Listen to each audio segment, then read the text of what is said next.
Hey guys, जय हिंद दोस्तों। CA final, CMA final और सीए और सीएस फाइनल, सरकार जिंदगी के अंदर जीएसटी के अंदर मजा आने वाला है आपको, दिल थाम के बैठेगा। सर आइए चैप्टर नंबर 3 की तरफ बढ़ते हैं हम। टाइम ऑफ सप्लाई सेक्शन में 12, 13, 14 बस 3 सेक्शन है रिगार्डिंग टाइम ऑफ सप्लाई, जिससे डिफाइन हो जाएगा कि लायबिलिटी कब आएगी, क्योंकि जीएसटी के अंदर लायबिलिटी कब आती है, जब टाइम ऑफ सप्लाई आता है। Sir section number 12 is regarding time of supply of goods. Sir section number 13 is regarding time of supply of services and section number 14 is whenever there is change in rate of tax. याद करो बसंती जयवीरू। सरकार section number 12 बोलता है क्या, इन case of goods time of supply. Section number 12 subsection 1 बोलता है कि liability to पे tax will arise when time of supply will be there and time of supply will be determined using the following subsections. Okay sir आ गए हम book के अंदर। सरकार सेक्शन नंबर 12 सबसेक्शन 2 से बात शुरू होती है time of supply in respect of goods की बात पहले मैं यहां कर रहा हूं आपसे। सर सेक्शन नंबर 12 सबसेक्शन 2 बोलता है गुड्स के केस में time of supply shall be date of issue of invoice और receipt of payment whichever is earlier। पर एक नोटिफिकेशन देके गवर्नमेंट ने बोल दिया कि इन case of supply of goods, in case of supply of goods अगर आपको कभी एडवांस पेमेंट रिसीव हुआ है तो सर उस टाइम पे आपकी टैक्स पे करने की लायबिलिटी नहीं आती है। तो इफेक्टिवली हम देखें तो sir in case of supply of goods केवल date of issue of invoice ही टाइम ऑफ सप्लाई माना जाएगा। पर सर अगर आपने टाइमली बिल इश्यू नहीं किया, जब बिल इश्यू हो जाना चाहिए इस पर सेक्शन नंबर 31, सर वो टाइम लिमिट के अंदर अगर आपने इनवॉइस इश्यू नहीं किया तो जब इनवॉइस इश्यू हो जाना चाहिए था वही टाइम ऑफ सप्लाई हो जाएगा। अब आपके दिमाग में क्वेश्चन आएगा क्या, सर इनवॉइस कब इश्यू हो जाना चाहिए था? एज पर सेक्शन नंबर 31 सर गुड्स के केस में इनवॉइस इश्यू कब हो जाना चाहिए सर अगर if the transaction involves movement of the goods, जैसे गुड्स का मूवमेंट इन्वॉल्व है तो ऐसे केस में सर इनवॉइस इश्यू हो जाना चाहिए ऑन और before removal of the goods.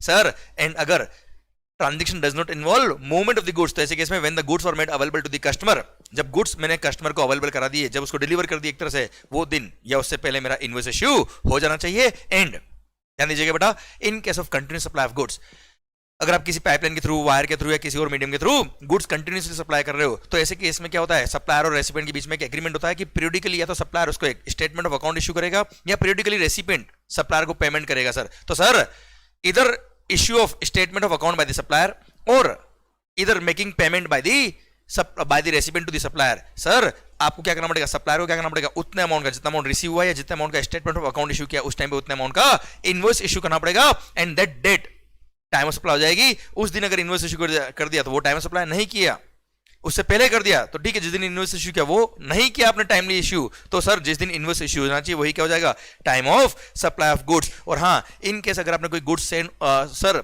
Cell on approval base पे किया है तो जब आपका गुड्स रिमूव हो रहा था आप डिलीवरी चालन के थ्रू गुड्स भेजेंगे, उस टाइम पे टैक्स इनवॉइस इश्यू करने की रिक्वायरमेंट नहीं आती है। टैक्स इश्यू करने की रिक्वायरमेंट कब, टैक्स इनवॉइस इश्यू करने की रिक्वायरमेंट कब आती है, या तो सप्लायर ने जो गुड्स डिलीवर किया था रेसिपिएंट को सेल ऑन अप्रूवल बेस पे, या तो उसने अप्रूवल दे दी, सप्लाई हो गया मतलब, या फिर 6 month from the date of removal whichever is earlier आपको इनवॉइस इश्यू करना पड़ेगा। और इनवॉइस इश्यू करने की रिक्वायरमेंट आ गई मतलब टाइम ऑफ सप्लाई भी आ गया। आपने अगर इनवॉइस टाइमली इश्यू कर दिया तो date of issue of invoice ही टाइम ऑफ सप्लाई होगा, नहीं तो जब इनवॉइस इश्यू हो जाना चाहिए वही टाइम ऑफ सप्लाई हो जाएगा। और हाँ ध्यान दीजिएगा बेटा, सर्विसेज के केस में सेक्शन नंबर 13 सबसेक्शन 2 सर्विसेज के केस में बोलता है क्या, इन case of services time of supply क्या होगा साहब, सर्विसेज के केस में क्लियरली बोल दिया कि सर यह 30 दिन का वक्त मिलता है इनवॉइस इश्यू करने के लिए, यहां पर गुड्स के केस में 30 दिन का वक्त नहीं मिलता है इनवॉइस इश्यू करने के लिए। क्लियर, यहां मैटर अलग है। पर हाँ मैं सर्विसेज से सारे पॉइंट एक साथ पढ़ूंगा, पहले मैं आपकी गुड्स की बात कर रहा हूं। ये सेक्शन नंबर 12 सबसेक्शन 2 खत्म होता है। अब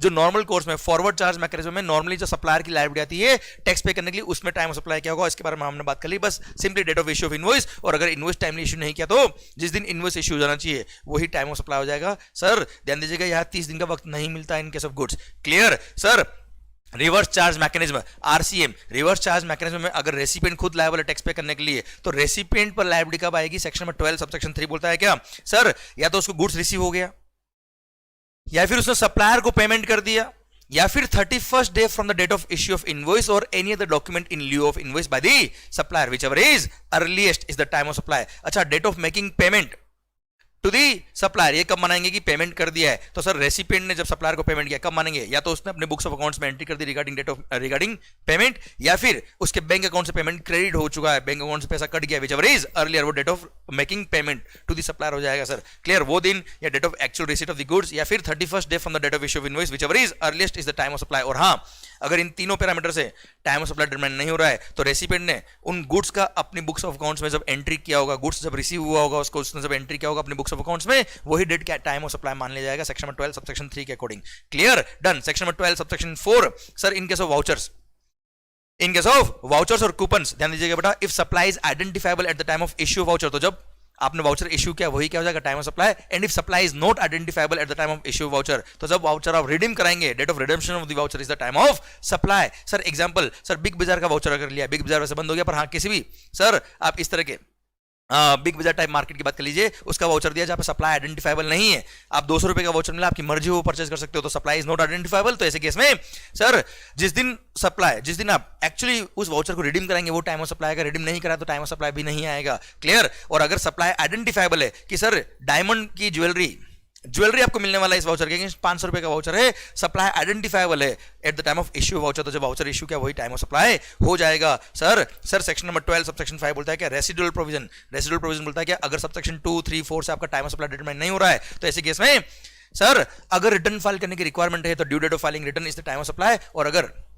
सर रिटर्न फाइल करने की रिक्वायरमेंट नहीं है तो date of making payment of tax to the government is the time of supply. Section number 12 subsection 6 बोलता है क्या सर अगर आपने कस्टमर से over and about the price, delayed payment charges, interest, late payment fee या कोई penalty या कुछ भी इस तरह का डिलेड पेमेंट की वजह से उससे रिकवरी किया है, तो जब वो पैसा रिसीव हुआ है, ध्यान दीजिएगा बेटा, वो पेमेंट भी, इंटरेस्ट, डिलेड पेमेंट चार्जेस वगैरह भी वैल्यू ऑफ सप्लाई का पार्ट बनता है, इसलिए सर उस पर भी टैक्स लगेगा, पर टैक्स कब लगेगा जब वो पेमेंट रिसीव हुआ है।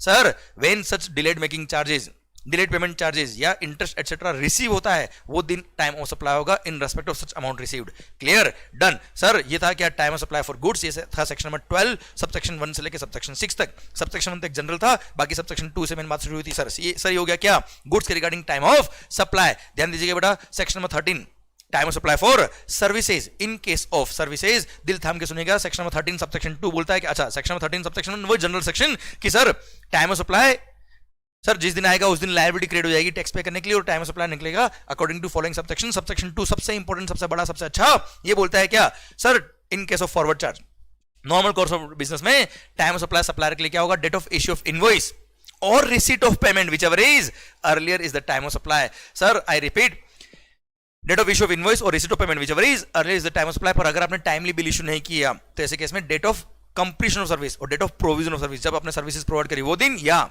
Sir date of receipt of payment whichever is earlier is the time of supply. ध्यान दीजिएगा what is the time limit to issue the invoice is very important point. Sir invoice in case of services is required to be issued within 30 days.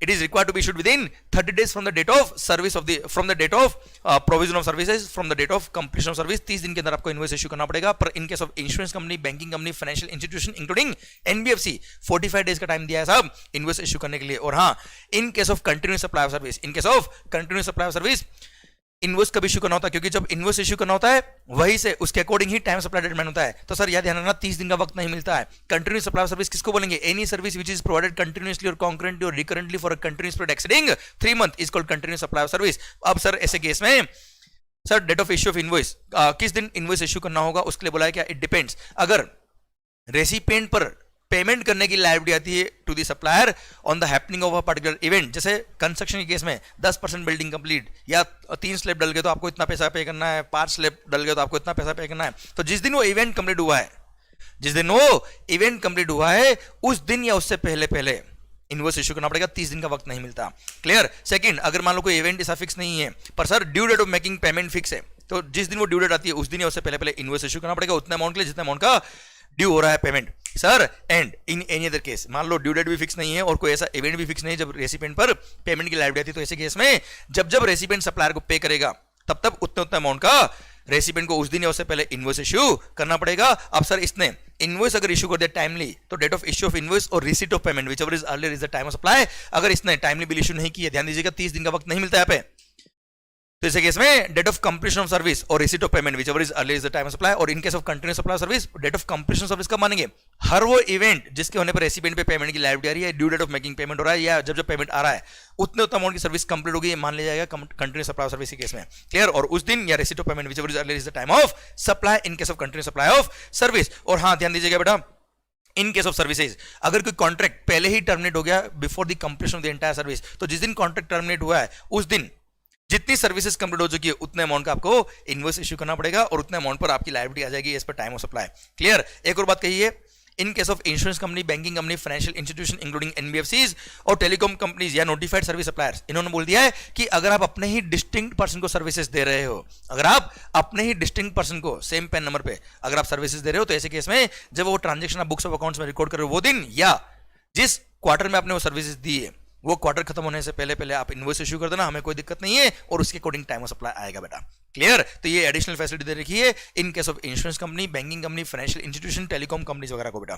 Clear? Done. अच्छा ध्यान दीजिए बेटा, sir services से कैसे बोल दिया क्या, अगर आपको एडवांस पेमेंट रिसीव हुआ है तो टाइम ऑफ सप्लाई आ जाएगा उतने अमाउंट के लिए जितना अमाउंट आपको एडवांस में रिसीव हुआ है। पर अगर एडवांस पेमेंट का अमाउंट इज अप टू ₹1000, आपको जो 1000 रुपए आपको जो एडवांस अमाउंट मिला है वो अप टू ₹1000 है, तो सर आपको उस 1000 के लिए हेडेक लेने की जरूरत नहीं है, आपकी चॉइस है, आप चाहे तो उस पर टैक्स अभी पे करें, उस पर चाहे तो आप टैक्स जब आप उसका इनवॉइस इश्यू करेंगे तभी टैक्स पे कर दे, हमें कोई दिक्कत नहीं है। भारत माता की जय। अच्छा सरकार ध्यान दीजिएगा बेटा, sir reverse charge mechanism section number 13 subsection 3। अच्छा एक बात और, सेक्शन नंबर 13 सबसेक्शन 2 में एक बात और कही है कि sir date of issue of invoice और receipt of payment whichever is earlier, और अगर टाइमली बिल इश्यू नहीं किया तो डेट ऑफ कंप्लीशन सर्विस और receipt of payment whichever is earlier is the time of supply. पर अगर इनसे टाइम ऑफ सप्लाई डिटरमाइन नहीं हो पा रहा है, ना date of issue of invoice पता, ना कंप्लीशन ऑफ सर्विस पता, ना आपको पेमेंट कब आया नहीं पता, तो ऐसे केस में रेसिपिएंट ने जब अपने बुक्स में वो ट्रांजैक्शन रिकॉर्ड किया होगा उस दिन ही मान लेंगे टाइम ऑफ सप्लाई था और उसके अकॉर्डिंग लायबिलिटी आ जाएगी सप्लायर पर बेटा। ओके सर अब आ रहा है क्या रिवर्स चार्ज मैकेनिज्म में रेसिपिएंट पे लायबिलिटी आती है तो क्या करने का, सेक्शन नंबर 13 सबसेक्शन 3 बोलता है क्या, सेक्शन नंबर 13 सबसेक्शन 3 बोलता है व्हेनेवर रिवर्स चार्ज मैकेनिज्म में रेसिपिएंट लायबल है तो रेसिपिएंट के लिए टाइम ऑफ सप्लाई कब आएगा, सर जब रेसिपिएंट ने सप्लायर को पेमेंट कर दिया वो दिन या 61st day from the date of issue of invoice. ध्यान देना गुड्स के केस में 31 डेज था, यहाँ पे 61st डे है from the date of issue of invoice, sir whichever is earlier is the time of supply. Okay section number 13 subsection 4। अच्छा एक बात और इसमें एक और एक्सेप्शन है, सेक्शन नंबर 13 सबसेक्शन 3 बोलता है क्या, जहां पे भी रेसिपिएंट की liability under reverse charge mechanism date of making payment to the supplier और 61st day from the date of issue of invoice whichever is earlier is the time of supply. पर अगर supplier of service and recipient of service दोनों associated enterprise है और sir service आपने import करी out of India से, out of India से आपने सर्विसेज इंपोर्ट करी, रिवर्स चार्ज में रेसिपिएंट लायबल है और सर सप्लायर ऑफ सर्विस और रेसिपिएंट ऑफ सर्विस दोनों कौन है, एसोसिएटेड एंटरप्राइज है इस पर इनकम टैक्स एक्ट। तो ऐसे केस में गवर्नमेंट बोल दिया हमसे 61 डेज का इंतजार ना हो पाएगा। ऐसे केस में जिस दिन आपने बुक्स ऑफ अकाउंट्स में वो ट्रांजैक्शन रिकॉर्ड किया वो दिन या date of making payment to the supplier whichever is earlier is the time of supply, 61 days का इंतजार नहीं करेंगे in case of associated enterprises. और हाँ यहाँ पे एक और चीज बोल दी कि अगर टाइम ऑफ सप्लाई इन दोनों से डिटरमाइन नहीं हो पा रहा है तो जिस दिन रेसिपिएंट ने अपने बुक्स ऑफ अकाउंट्स में वो ट्रांजैक्शन रिकॉर्ड किया वही टाइम ऑफ सप्लाई हो जाएगा।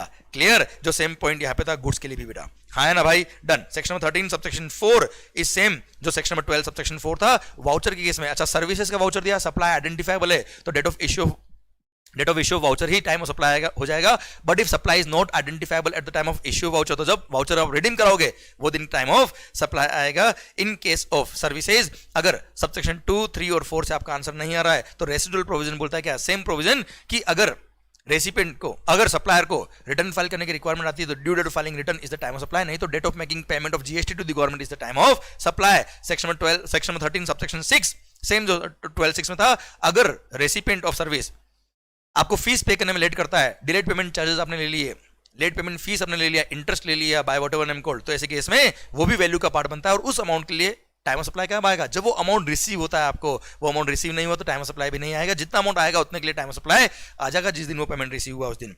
क्लियर? डन। ये था सेक्शन नंबर 13 पूरा खत्म होता है अब। पर सर बिल्डर्स के लिए एक स्पेशल प्रोविजन दे रखा था, सर एक स्पेशल फैसिलिटी दे दी बिल्डर्स के लिए। सर कई बार आपने देखा होगा पुराने प्रोजेक्ट, सर पुरानी बिल्डिंग टूटती है नई बिल्डिंग बनती है, रीडेवलपमेंट में जब प्रोजेक्ट जाता है बेटा तो ऐसे कैसे बिल्डर प्रमोटर क्या करता है, सोसाइटी से कांटेक्ट करता है या सोसाइटी बिल्डर से कांटेक्ट करती है, इनके बीच में एग्रीमेंट होता है जिसमें क्या होता है पुरानी बिल्डिंग टूटती है नई बिल्डिंग बनती है और नई बिल्डिंग के अंदर से एक एक फ्लैट या जो भी प्रोपोर्शन फ्लैट मिलता है वो सर एग्जिस्टिंग मेंबर्स को दिया जाता है, रिमेनिंग फ्लैट रह जाते हैं बिल्डर के पास बेचने के लिए जिससे उसका कॉस्ट रिकवरी होता है। तो सर इसमें क्या होता है, सोसाइटी या मेंबर जो जिसका लैंड है, जिसका ऑलरेडी एग्जिस्टिंग बिल्डिंग है, वो अपना डेवलपमेंट राइट ट्रांसफर कर रहा है या लॉन्ग टर्म लीज लैंड दे रहा है एक तरह से, एंड जो बिल्डर है वो क्या कर रहा है, सर मान लो पुराने एक फ्लैट के बदले में नया एक बड़ा फ्लैट मिलेगा, अच्छा फ्लैट मिलेगा, तो सर एक तरह से अंडर कंस्ट्रक्शन ही उन एग्जिस्टिंग मेंबर के लिए फ्लैट बुक हो गए हैं, तो sir builder is providing construction services to existing members. Sir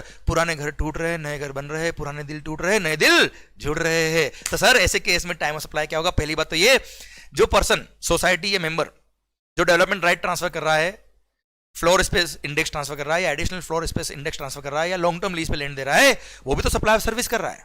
second thing, builder उनके लिए जो एग्जिस्टिंग मेंबर्स के लिए जो फ्लैट्स बुक कर रहा है, वो भी तो सप्लाई ऑफ सर्विस हो गया, क्योंकि under construction, before construction itself उतने फ्लैट बुक हो गए उन लोगों के लिए. तो ऐसे केस में दिस इज द बार्टर, और दोनों के लिए वो सप्लाई ऑफ सर्विस है. पर ऐसे केस में टाइम ऑफ सप्लाई कब आएगा, ध्यान दीजिएगा बेटा. जो डेवलपमेंट राइट ट्रांसफर हो रहे हैं सोसाइटी की तरफ से किसको, बिल्डर को, उस पर भी टैक्स पे करना होता है. रिवर्स चार्ज मैकेनिज्म में किसको, बिल्डर को ही. तो सर बिल्डर पे लायबिलिटी किस पर है, बिल्डर पे लायबिलिटी कितनी है सर, खुद जो कंस्ट्रक्शन करके फ्लैट दे रहा है उनको, उस पर भी लायबिलिटी उसको पे करनी है. एंड डेवलपमेंट राइट की वैल्यू पे, प्रोपोर्शनल वैल्यू पे आगे हम पढ़ेंगे मेगा एग्जाम्शन लिस्ट में. सर जितने फ्लैट बुक हो गए अंडर कंस्ट्रक्शन, उतने proportionate value of development right पे जीएसटी एग्जम्प्ट है, बाकी डेवलपमेंट राइट की वैल्यू पे जीएसटी उसको पे करना पड़ता है रिवर्स चार्ज मैकेनिज्म में. पर सर लायबिलिटी कब आएगी, देखो अभी तो बिल्डर के लिए क्या है सर, पैसा कुछ आ ही नहीं रहा है, क्योंकि तो अभी तो पुराने फ्लैट तोड़ेगा, नई बिल्डिंग बनाएगा, फिर एग्जिस्टिंग मेंबर को फ्लैट देगा, जो रिमेनिंग पार्ट उसका बचता है फ्लैट्स का, उसको बेच के जब पैसा आएगा तब उसके पास पैसा आएगा. अभी तो पैसा है ही नहीं, जीएसटी कहां से पे कर देगा. इसलिए गवर्नमेंट ने उसके लिए बोल दिया क्या, तुम्हारे लिए लायबिलिटी ऑफ पेमेंट हमने शिफ्ट कर दिया है. और ऐसे केस में गवर्नमेंट ने उसको फैसिलिटी दे दी बिल्डर को कि बिल्डर तुम चाहो तो टैक्स पे कर देना. कब, ऑन और बिफोर, कब, जिस मंथ में आपको कंप्लीशन सर्टिफिकेट रिसीव होता है फ्रॉम द कॉम्पिटेंट अथॉरिटी और it's first occupation which ever is earlier, उस मंथ में या उससे पहले आप कभी भी लायबिलिटी पे कर देना, हमें कोई दिक्कत नहीं है. टाइम ऑफ सप्लाई भले ही पहले आ रहा है, कोई दिक्कत नहीं, आप टैक्स बाद में पे कर देना. सर भारत माता की जय, ये था बिल्डर का प्रोविजन. आइए sir section number 14, whenever there is change in rate of tax. ध्यान दीजिएगा बेटा, 3 इवेंट डिटरमाइन करते हैं time of supply of goods और service, second date of issue of invoice, और थर्ड क्या, date of receipt of payment. इन तीनों इवेंट के बीच में कभी रेट ऑफ टैक्स चेंज हो गया तो सर ऐसे केस में किस रेट से टैक्स पे करना है सर, वो डिफाइन करेगा सेक्शन नंबर 14. और सेक्शन नंबर 14 बोलता है क्या, not withstanding anything content in section number 12 और 13, मतलब 12 13 में क्या लिखा हो सके हमें कंसर्न नहीं है. Whenever there is change in rate of tax, तो ऐसे केस में सेक्शन नंबर 14 के अकॉर्डिंग टाइम ऑफ सप्लाई निकलेगा. और सेक्शन 14 में 6 केस बनेंगे, क्योंकि 3 सिचुएशन है, सप्लाई, इनवॉइस और पेमेंट.